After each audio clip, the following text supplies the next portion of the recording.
বছরে একবার দুবার যদি বেরোনো যায় তার থেকে আনন্দ আর কি হতে পারে। এবারে ভাবলাম যাই লন্ডন। লন্ডন দুবার ঘোরা এর আগে আমার, এটা আমার 3 নম্বর ট্রিপ। গত দুবার লন্ডন শহর ঘুরেছিলাম, আর এইবার ভাবলাম কান্ট্রি সাইড যাওয়া যাক। ফ্লাইট যথারীতি রাত্রিবেলা, ওভারনাইট ফ্লাইট। কলকাতা থেকে ছাড়লো 9টার পর, আর সারা রাত পেরিয়ে আমি সকাল সকাল গিয়ে পৌঁছে গেলাম আবুধাবি। আবুধাবি থেকে ছিল পরের ফ্লাইট। আবুধাবি এয়ারপোর্টটা কিন্তু দেখার মতন। মোটামুটি ঘন্টা 3 সময় যদি হাতে থাকে তাহলে পুরো এয়ারপোর্টটা হয়তো হয়ে যাবে। তাও এত দোকান আর এত কিছু দেখার, মনে হয় তাতেও বোধহয় সময় কম পড়তে পারে।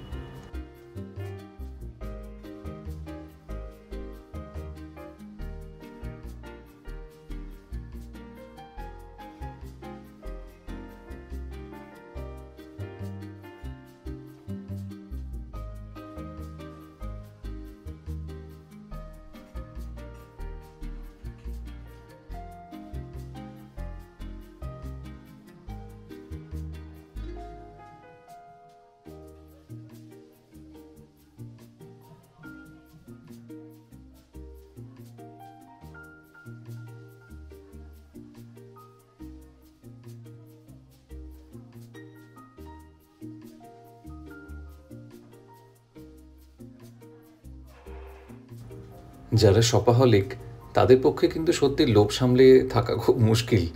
আবুধাবি এয়ারপোর্ট দেখলে, ঠিক যেরকম দুবাই এয়ারপোর্ট দেখলে মনে হয় সব কিছু কিনে ফেলি, এখানেও তাই।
আবুধাবিকে বাই বাই জানাবার সময় হয়ে গেছে, আর এবার আমি চললাম হচ্ছে লন্ডনে ফ্লাইট বোর্ড করতে। ভালোই ভিড় ছিল, প্যাকড, একটা সিটও খালি নেই। আর দিনের আলোয় নামলাম গিয়ে হিথ্রো এয়ারপোর্টে। গাড়ি অপেক্ষা করছিল আমার জন্য এয়ারপোর্টের বাইরে, আর গাড়ি চড়ে আমি এবার রওনা হলাম হচ্ছে নর্থ ইস্ট লন্ডনের একটা জায়গায় যেটার নাম ফরেস্ট রোড।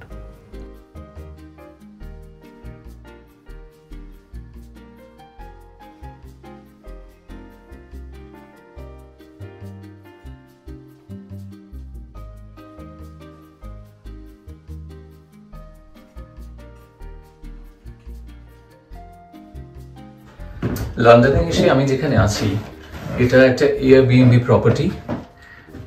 এটা একটা বড় বাড়ি, ইটস আ হিউজ হাউস। এখানে একটা ঘর, এখানে একটা ঘর, আই এম স্টেইং হিয়ার। বেশ এয়ারি, বেশ ভালো, আমার লাগেজ এখানে রাখা আছে। আর এইখান থেকে বেশ সুন্দর একটা বাইরেটা দেখা যাচ্ছে, দৃশ্যটা বেশ ভালোই, খারাপ না। ইন্টারেস্টিংলি এইখানে এই বাড়িটার ভেতরে এখানে একটা টয়লেট আছে, এটা একটা টয়লেট। আবার এখানে কয়েকটা স্টেপ নেমে এসে এইটা আরেকটা toilet along with a shower। এটা হচ্ছে কিচেন। কিচেনটা বেশ ভালো, সব রকম অ্যামিনিটিস আছে এই কিচেনে, সব কিছু রাখা আছে সব। আর কিচেনের সঙ্গে লাগোয়া একটা টেরাস আছে, ওপেন টেরাস। ভীষণ ভালো লাগে এখানটা এসে, সকালবেলা বসতে ভালো লাগে। যারা আড্ডা মারতে পছন্দ করে বন্ধু বান্ধব নিয়ে, সেটাও হতে পারে। তো ক্লিয়ার স্কাই, নাইস নেইবারহুড, আমার খুব ভালো লেগেছে প্রপার্টি। পরের দিন সকালে আমি যেখানে স্টে করছি সেখান থেকে ভাবলাম যে একটু বেরোই, ঘুরে আসি, লোকালিটিটা দেখি। আমি আছি নর্থ ইস্ট লন্ডনে, দেখতে বেরোলাম। দেখে মনে হচ্ছে যেন সমস্ত বাড়িগুলো কেউ থাকে না, কিন্তু না, মানুষ থাকে ভেতরে, সবাই আছে, বাইরে কেউ বেরোয় না। এরা একদম আউটডোর টাইপ নয়, যতটুকু কাজের জন্য বেরোতে হয় ততটুকুই ওরা বেরোয়। বাড়িগুলো কি দারুণ দেখুন, সবকটা একই রকমের, একই ছাদের বাড়ি, রং একটু একটু আলাদা, কোনোটা ব্রিক কালার, কোনোটা হোয়াইট, কোনোটা ক্রিম, অরেলস খুব ডিফারেন্স কিছু নেই। আমি যে এরিয়াটাতে আছি এখানে কয়েকটা কফি শপ আছে, যেরকম পেছনে দেখা যাচ্ছে, আর কিছু ক্লিনিক আছে, এখনও সকালে খোলেনি, সবাই তো 8:30টাও বাজেনি এখনও।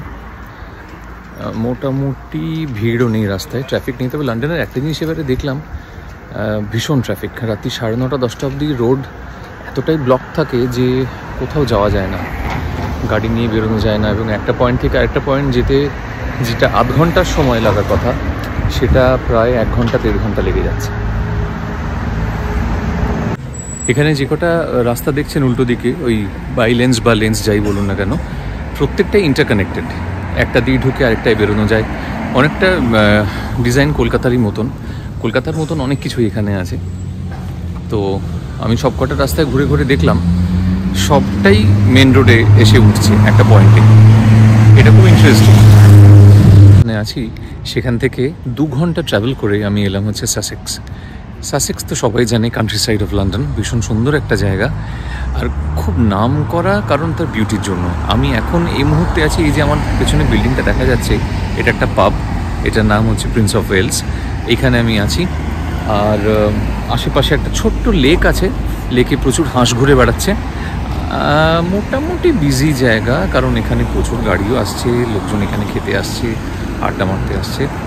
আমি কিছুক্ষণ থাকবো, থেকে এখান থেকে আবার ফিরে যাব আমার হোটেলে।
আজকে সকালবেলা একটু ঠান্ডা ঠান্ডা ওয়েদার ছিল, তো বেরিয়ে পড়লাম আমার জায়গা থেকে, আমার বাড়ি থেকে, বাড়ি আর কি হয়ে গেছে কদিনের মধ্যে, আর এলাম হ্যাম্পটন কোর্ট প্যালেস। এই যে দেখা যাচ্ছে, this is Hampton court palace. আমি কোর্ট প্যালেসের বাইরে, এর ভেতরে যাওয়া যায় টিকিট কেটে, মোটামুটি ভিড় আছে, কারণ লোকজন আছে, এখন ভেকেশন চলছে এখানে। সো আর এই যে জলটা দেখা যাচ্ছে, দিস ইজ টেমস নদী,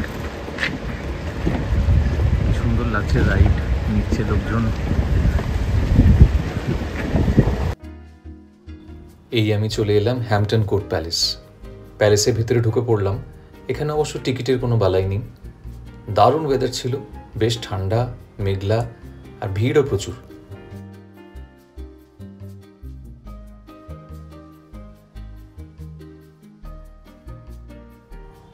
হাইড পার্কের ঠিক পাশে কেনজিংটন পার্ক, আর সেখান থেকে একটু এগোলেই হচ্ছে অ্যালবার্ট হল। ওই যে উল্টো দিকে দেখা যাচ্ছে ওই লাল বিল্ডিংটা, অ্যালবার্ট হল বিখ্যাত, যেখানে লতা মঙ্গেশকর প্রোগ্রাম করেছিলেন একবার। এখানে কোনো শিল্পীর পক্ষে প্রোগ্রাম করা একটা বিরাট সম্মানের ব্যাপার। আর এই হলো অ্যালবার্টের স্ট্যাচু।